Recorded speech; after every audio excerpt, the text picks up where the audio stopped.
బాబు cameraman okay, తోడా background change కరో. Okay, ఇప్పుడు మనం చెప్పే కంటెంట్ ఏంటంటే చాలామంది అయితే దుబాయ్ అబుదాబికి మన దేశం నుంచి అవ్వచ్చు అండ్ అనదర్ దేశం నుంచి అవ్వచ్చు చాలామంది అయితే విజిట్ చేయడానికి అయితే వస్తూ ఉంటారు. సో ఇక్కడికి వచ్చి ఇక్కడ ఉన్నన్ని చూడడం, తర్వాత అయితే షాపింగ్ అయితే మెయిన్. షాపింగ్ అయితే ప్రతి ఒక్కరు చేస్తూ ఉంటారు. కానీ మనం వెళ్ళి ఒక షాప్కి వెళ్ళి ఒక షాపింగ్ మాల్కి వెళ్ళి మనం ఎక్స్పెన్సివ్ వస్తువులు కొంటుంటాం. లైక్ గోల్డ్ కానీ, ఒక డైమండ్స్ కానీ, కెమెరాస్, మొబైల్స్ అయితే కొంటుంటాం. కానీ ఎవరికి తెలియని ఒక విషయం ఏంటంటే, సో మనం కొంటాం అక్కడ. సో ఎగ్జాంపుల్ నేను చెప్తాను చూడండి. సో నేనైతే ఐఫోన్ కొన్నాను. సో మా అయితే ఇది ఎగ్జాంపుల్ చెప్తాను. ఒక 300 వేసుకోండి. ఓకే, 300 అండ్ ఒక 20 grams gold. Okay, 20 grams gold అయితే ఓకే ఎగ్జాంపుల్ ఒక 500. సో 500 అండ్ ఒక కెమెరా అయితే కొనుక్కున్నాను. సో కెమెరా ఎగ్జాంపుల్ ఒక 200 వేసుకోండి, ఎగ్జాంపుల్ చెప్తాను. సో 200. సో నాకైతే టోటల్ అయితే అమౌంట్ అయితే 1000 పడింది. సో 1000 పడితే ఇక్కడ ఏంటంటే ట్యాక్స్ ఉంటుంది, ట్యాక్స్ వ్యాట్ అనేది ఉంటుంది అన్నమాట. ప్రతి వస్తువు మీద ఒక 5% ట్యాక్స్ అనేది ఉంటుంది అన్నమాట.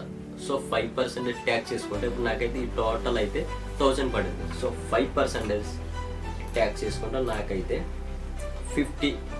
50 దర్హమ్స్ అయితే నాకైతే ట్యాక్స్ పడుతుంది. సో టోటల్ నాకు 1050 దర్హమ్స్ అయితే నాకైతే టోటల్ అమౌంట్ అయితే పడింది. సో ప్రతి ఒక్కరికి తెలియదు ఏంటంటే ఇక్కడ మనం వస్తువులు కొనుక్కుంటాం, ఎక్స్పెన్సివ్ వస్తువులు కొనుక్కొని మనం వెళ్ళిపోతుంటాం. కానీ షాప్లో ఉన్న అంటే షాప్ దగ్గరికి వెళ్ళి మాకు ట్యాక్స్ ఇన్వాయిస్ కావాలని అడిగితే వాళ్ళు మనకంటూ ఒక ట్యాక్స్ ఇన్వాయిస్ అనేది ఇస్తుంటారు అనమాట. సో ఇది ఎవరికి తెలియదు. మనం జస్ట్ క్యాషియర్ దగ్గరికి వెళ్తాం, తీసుకుంటాం, అవి ఇవి కొనుక్కుంటాం, జస్ట్ వాళ్ళు ఇచ్చి బిల్ తీసుకుని వెళ్ళిపోతాం, అని మనకు తెలియదు. సో మనం అక్కడ షాప్ వాళ్ళని అడిగితే మాకు ట్యాక్స్ ఇన్వాయిస్ కావాలంటే వాళ్ళకి ఒక పేపర్ ఇస్తారు అనమాట. సో ఆ పేపర్ మనం పట్టుకెళ్ళి అండ్ మనం ఈ యొక్క కంట్రీ నుంచి లైక్ ఎగ్జిట్ అవుతే, సో మనం ఈ బార్డర్ నుంచి మన బార్డర్కి వెళ్ళాలనుకుంటే ఎయిర్పోర్ట్లో అయితే మనం ఆ ఒక ట్యాక్స్ ఇన్వాయిస్ అనేది చూపిస్తే మనకి ఇక్కడ ట్యాక్స్ ఎంత పడింది అన్నది మనకి రీఫండ్ అనేది ఇచ్చేస్తుంటారు అనమాట. సో మనకి ఇస్తుంటారు. సో ఇది ఎవరికి తెలియదు. మనం షాపింగ్ చేసుకుని అయితే వెళ్ళిపోతుంటారు, కానీ ట్యాక్స్ అయితే మనకి రీఫండ్ ఇస్తారు. అంటే ఈ యొక్క దుబాయ్ అబుదాబి కాదు, సో మేబీ అనదర్ విజిట్ చేయడానికి వెళ్ళిన కంట్రీస్ కూడా ఉంటాయి కదా, సో అక్కడ కూడా మ్యాక్సిమం ఉండొచ్చు. సో నేనైతే దుబాయ్ అబుదాబికి అయితే చెప్తున్నాను, ఇక్కడైతే ఈ యొక్క ప్రాసెస్ అయితే ఉంది.